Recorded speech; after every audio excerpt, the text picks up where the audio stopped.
Hey Z, I want to get your thoughts. So, you know about the bridge. What are your thoughts on the bridge? Well, I always preface it like this. I'm not an auto hoaxer, Notch, as such. I understand that things happen. I've lived long enough in my life. I've seen enough to realize that there's tragedies, there's accidents, and there's things like that. With that being said, though, I think it would be limited to look at any large scale event, especially one that's being popularized by the mass media, and not see some sort of significance with it. For instance, like we watched that day, 9/11, 2001, and, my eyes saw what was being presented to me, right? The story of the 19 hijackers and the planes, the buildings coming down, etc. But now, all these years later, after extensive investigation, I'm to the understanding that that day was anything but what was presented to us. So I'm willing to look at these events with a fair-minded approach, and I'm reserving judgment on the bridge. I don't want to again auto hoax the thing, but there seems to be some weird occult ritualistic underpinning to this whole reality and the very metaphysics of it. So to me, I look at everything with that lens. Did you guys actually listen to the first part that I was talking about on the Twitter of that article that I read about this could be a deliberate attack and by whom? Z and then Hank. Yeah, I usually put it like this. When we look into the writings of the dark occultists, the mystery schools, the brotherhoods that seem to be at the top of this pyramid, or at least close to the top, we find throughout their belief system this idea of the order from chaos. It seems to be the motto of the Masonic order. And their belief is that there's different epochs of time, that humanity basically goes through some type of evolutionary process, and that there is incumbent upon them is to drive and manage these time periods in a cyclical way. And often, when a civilization has reached its zenith, they seem to then commence with facilitating its inevitable destruction.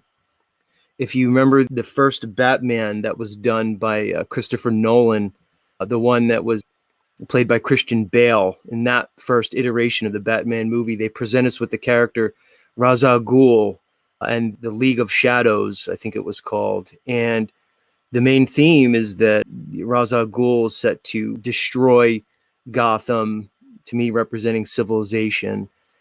So you find this understanding because people will often ask, well, why would the government do this and what does it benefit them? But once you remove the indoctrinated paradigm and you begin to look at this reality through the lens of the occultists, they seem to be holding on to some hidden esoteric knowledge.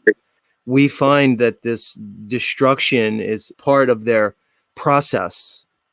It's in some ways part of their ritual, whether it's to honor their gods, to honor the heavens. And we must remember that they hold spiritual beliefs that they do not present us with. They've given us the major religions, to me, as a control paradigm, as they hold their true ancient knowledge and continue to perpetrate these deeds onto humanity. I don't Yeah. disagree with any of that. Go ahead, Hank. Okay. Now on the code issue, all the materials are already published on You're the alive. internet. So there's no the code isn't hidden right now because all the issues, all the materials already published on the internet, either just normal or on piracy sites or just in your public library. It's not the hidden. It's not hidden. It's just obscured by the fact there's so much information. So their materials have been public and have been for at least 20 or 30 years. And there's places like the Rosicrucians, the Unitarian. Rosicrucians? Who Yeah, are the Rosicrucians? they're like a church group but pretty much they pretty much Oh, dump all the material on the internet, make it very easy to access. That Well, used to be a here's problem the with thing. materials, but you don't need to hide anymore because there's no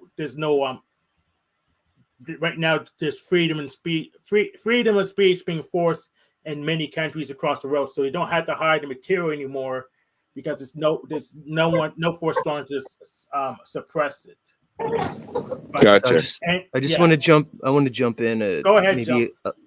elaborate a little bit more on the Rosicrucians. And the Rosicrucians seem to be the underpinning of most of these secret orders, these secret doctrines, the underpinning of the so-called Masons with this new iteration of civilization. Let's call it the last 500 years. They're called the Order of the Rosy Cross.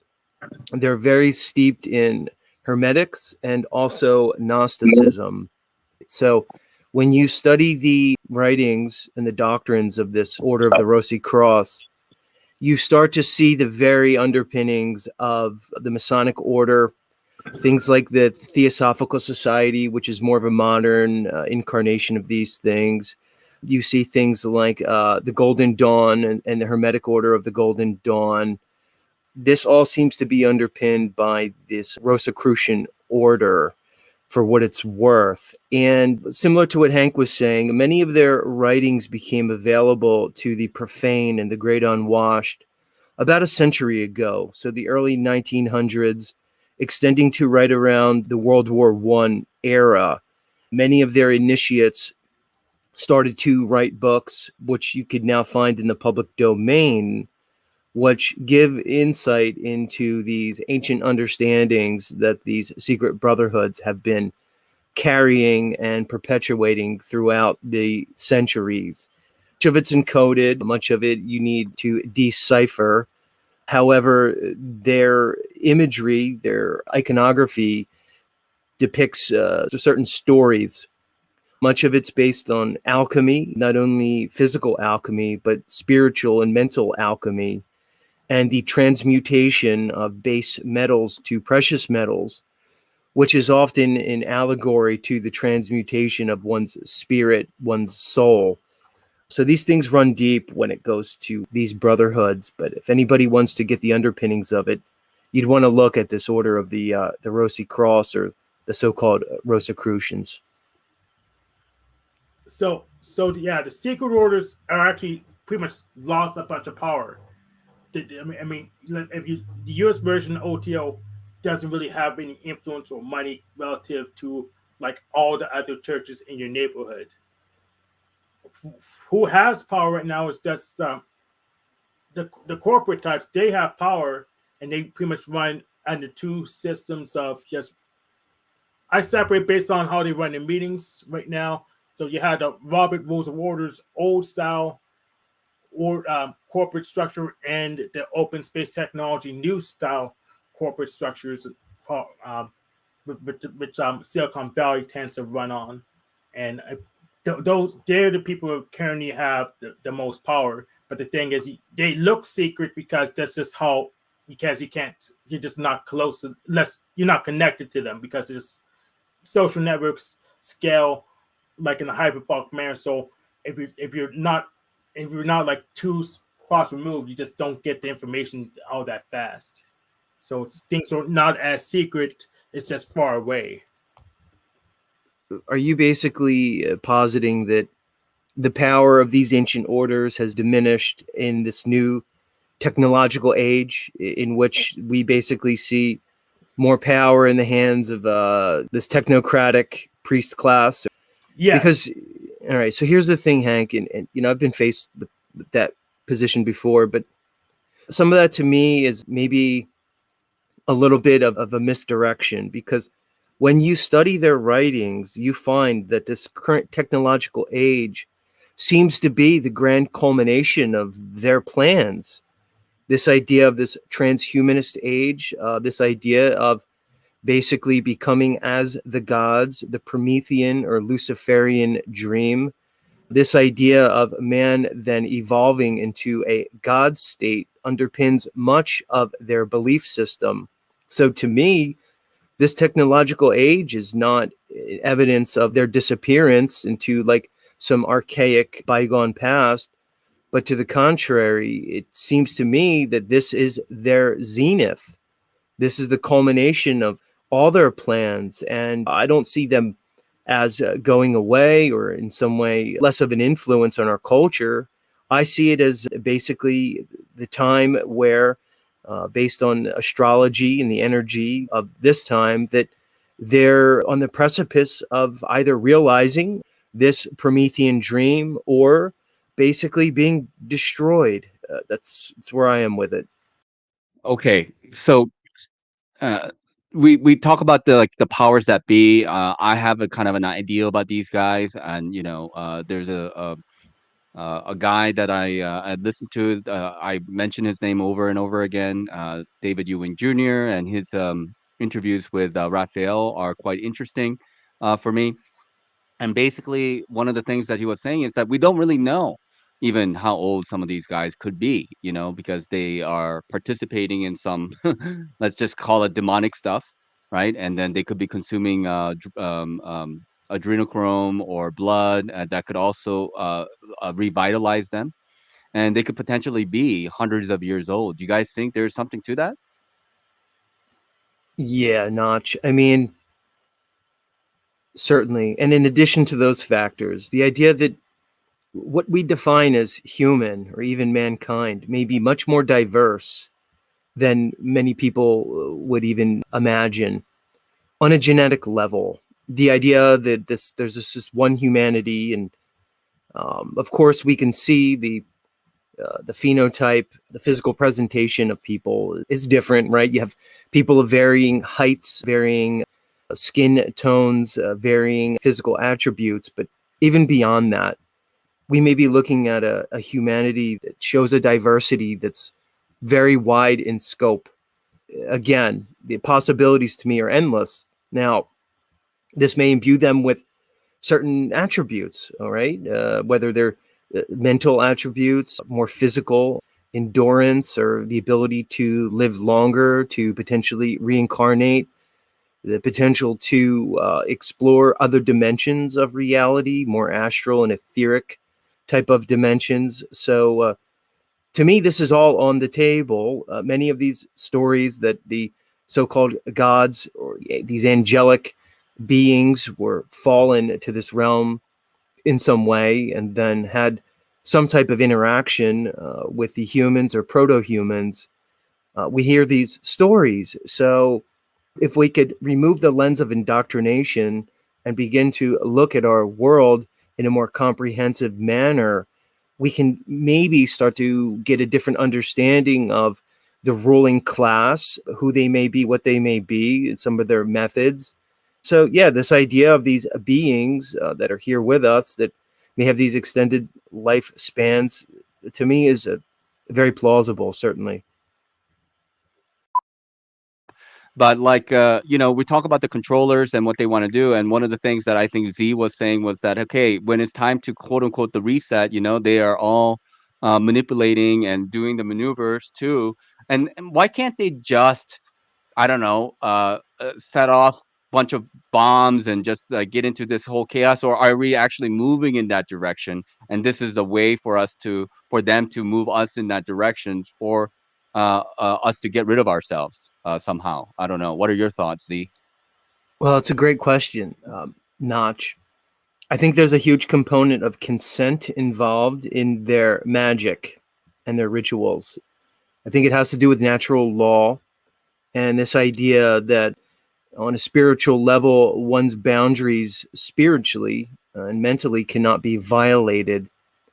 So I think there's this idea of manufactured consent where they use trickery and deception to get us to choose whatever their plans are for us. And again, I think these are spiritual in nature. I think they have to follow certain rules karmically, so to speak, or their magic doesn't work. But that just could be me and my belief system, because I do feel like when one endeavors in the dark arts, if you basically don't follow the divine order, you then will reap the harvest that you have sown against yourself, so to speak. So I I do was think really there's helping the chat with Steven. spiritual rules to this. Max Vision, sir, tell us a little bit about what you're doing over at your channel and share with the people here, what you're doing and what you're into. I think people would be interested in knowing. Oh, okay, yeah. I run a remote viewing class about 8 years ago. Um, I was on a breakaway from the church, doing some learning and all that, trying to find the Christ uh, within, and it seemed to be the pineal. So one day in the shopping mall, I ran across a video that was talking about remote viewing, and they had a little test sample. So I tried it and did really well. So that afternoon, I went home and I got my video camera and we started doing shows. I wanted to share and see if other people had the same experience with their third eye. And I found universally that people have gotten an open third eye. Yeah, I'd Are like you to guys jump in. familiar with remote viewing? Yeah, go ahead. I am, but this idea of remote viewing was adopted by the U.S. intelligence agencies and the U.S. military for a number of decades in the 70s, 80s, and 90s. And not only the U.S. Military and governments, but also the Russians and other major superpowers. This idea of remote viewing was known to the controlling class and again has been utilized for military tactics, military purposes. There's stories that have come out now decades later, these secret governmental programs in which they were using remote viewing practitioners to do various things, spot Russian nuclear submarines, intel, things like this. So if people think that remote viewing is maybe just something that I don't know, maybe fanciful or like a nice thought, you should probably think again. This practice has been employed by the occult, by the mystery schools, and it's well known for those who are in the know. What Max is referencing goes back to the ancient Sumerian and Chaldean cultures and some of their mythology and things like this, which history will tell us is some of the earliest writings that we can find through the cuneiform writings and things like that. But this idea of these great dragon-like, phoenix-like, sphinx-like, plumed serpent reptile beings runs across the mythology of antiquity, whether again it's more of these Sumerian offshoot cultures, the Egyptians, even into the Israelite and then the Hellenistic, Greek and Roman cultures. There's a common understanding of these giant dragon-like beings that runs through humanity, which is likely remnants of the pre-Diluvian, pre-flood cultures, commonly known as Mu and Atlantis. You even find this understanding of these dragon-like plumed serpent beings in the Central and South Americas with the Mayan culture and their worship of their plumed serpent gods, Quetzalcoatl and Kukulkan. You can look at the Far East conceptions of these gods and the dragon iconography associated with many of their historic practices. So this idea of these ancient dragons is some of the foundational understandings of our deities.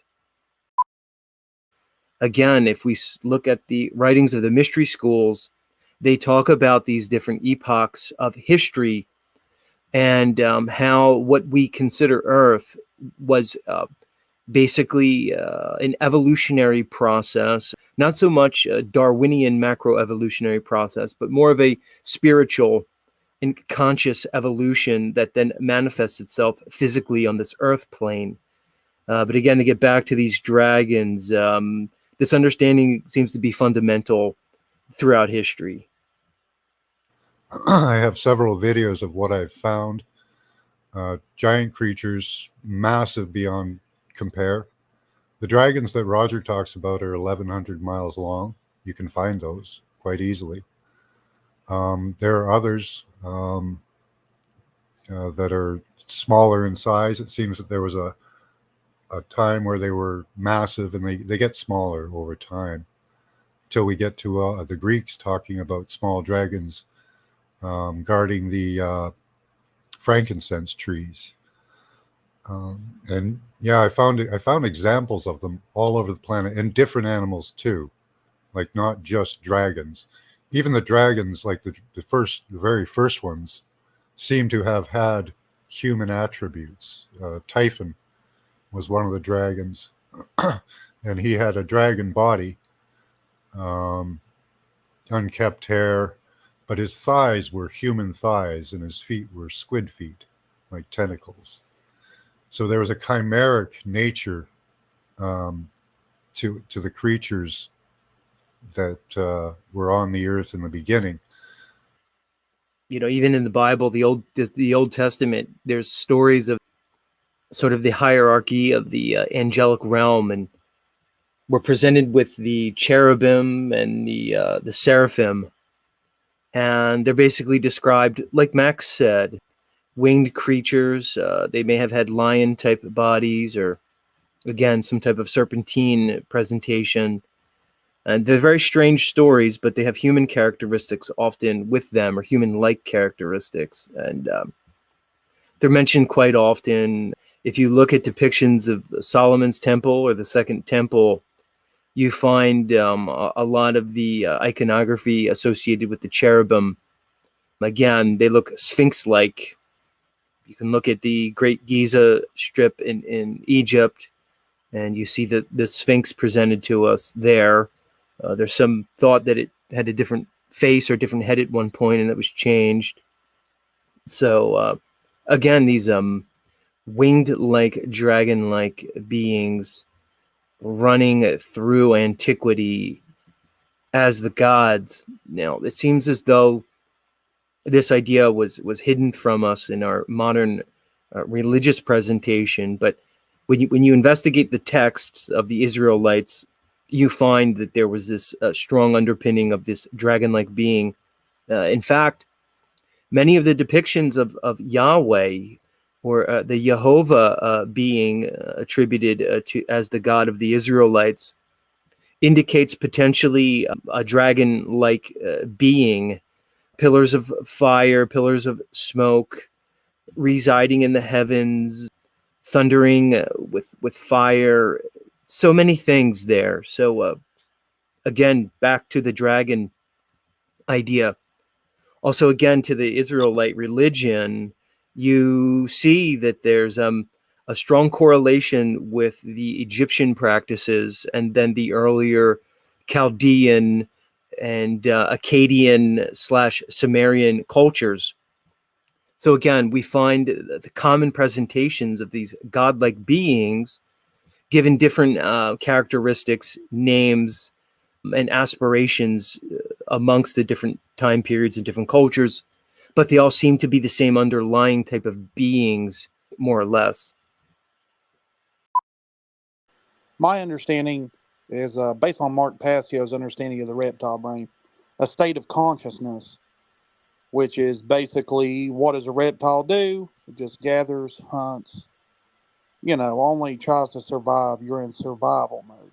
That's what it means to be a reptile, and that's what's with the reptile symbology, because the Satanists that control our country has given the people that mindset and programming, basically. Have you ever heard that? Have you ever heard like natural law theory? Z, do you have any response to this? Well, I could resonate with much of what he's saying. To me, the controllers would, more be associated with Luciferianism than Satanism in a sense, but that might just be semantics at some point. But the idea of the Lucifer as the bringer of knowledge, the presentation of the Lucifer spirit that they hold in the Garden of Eden in terms of seducing Adam and Eve to basically bite the fruit of the tree of knowledge of good and evil, and this idea that man is aspiring to become like the gods or to like God, I do agree, seems to run through the understandings of many of these controlling elites. Sort of where I stand on it. I would like to get Z's take and then Pirate, please. Z, would you like to chime in? Well, I mean, I could certainly resonate with much of the discussion, especially regarding Mr. MC Nemesis. This idea of government.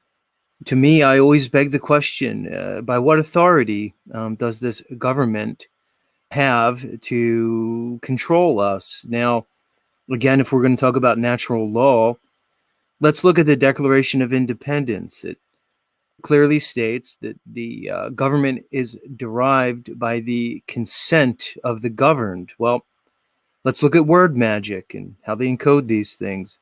Government seems to share a common etymology with mind control. Govern is to lead or control, and ment comes from mentation or the mind.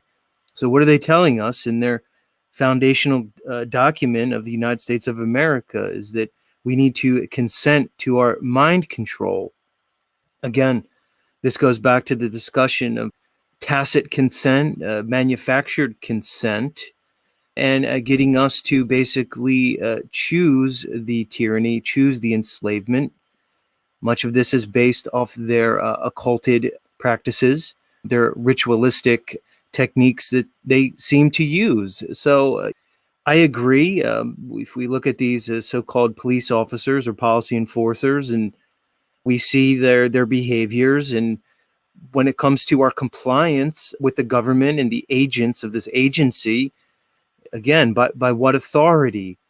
And even more specifically, if you look at this so-called United States, it appears at this point to be a less than a sovereign nation under God, and more of some type of corporate structure, maybe a corporatocracy based off the control of certain influences. You can point to things like the central bank, the World Bank, and how we have been leveraged as citizens, but more appropriately leveraged as agents of a corporation. You can look at things like the dual jurisdiction, basically one's identity as a child of God, so to speak, versus one's persona or their personage through things like the birth certificate, the social security number. So again, when it comes to the discussion of compliance to government and government tyranny, to me, it comes down to how one defines themselves, their status as an entity. So are you a, let's say, child of heaven? Are you a living man or woman? Or are you a agent of a corporation given certain privileges and benefits as opposed to the idea of liberty and freedom that one would get as a sentient living man or woman? Z, would you like to respond, please? As far as this idea of morality, good versus evil, I mean, come on, these are the eternal questions and topics of the ages.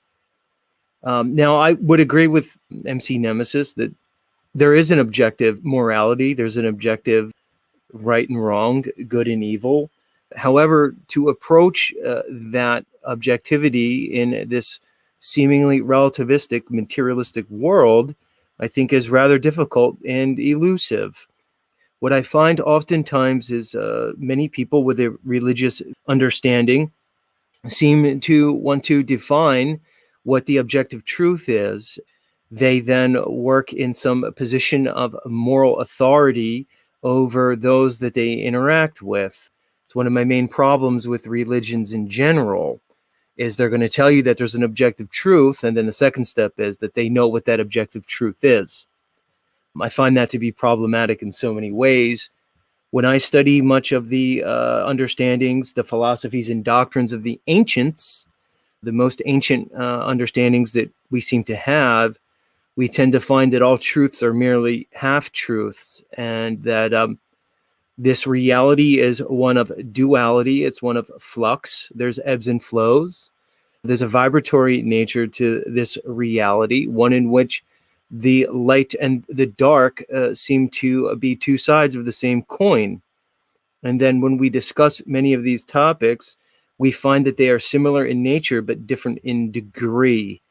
I find that when somebody is espousing this idea of universalist truth and understanding, it's usually done from a fear-based mindset, and one in which they then will come with a power over dynamic, those who they feel they disagree with. And I see ideologies like Mr. Nemesis as simply playing in to the control matrix that they are so ardently against. But see, these Yeah. controllers, what would it matter to them who they control? If there's a whole new load of people coming through, or they recycle us, if they're just here to control, this is what I that I have to battle myself with. Like, yeah, we hear all this stuff from other people, and they make it sound so good and everything. But the reality is, when you start looking into it and thinking about it, it more or less all becomes a contradiction because of what they've told us. If, like, for Right. me anyway. Here's the way I look at it. There seems to be less people, quote unquote, in on it than maybe some like Mr. Passio would conjecture. Meaning to say, these policy enforcers, these politicians, and these people who seem to be in the know, they may have less nefarious intent than one may think.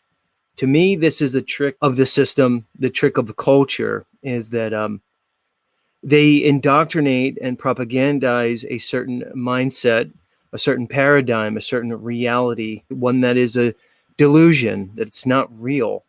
Based off of this presentation, this narrative, the populace then builds an identity. Each individual then buys into the system and defines themselves through the lens of the pre-indoctrinated paradigm. Then their participation in the system is basically complicit through the deception. This to me is not a matter of good and evil like many of the religious folks would like to present it. It's much deeper than that.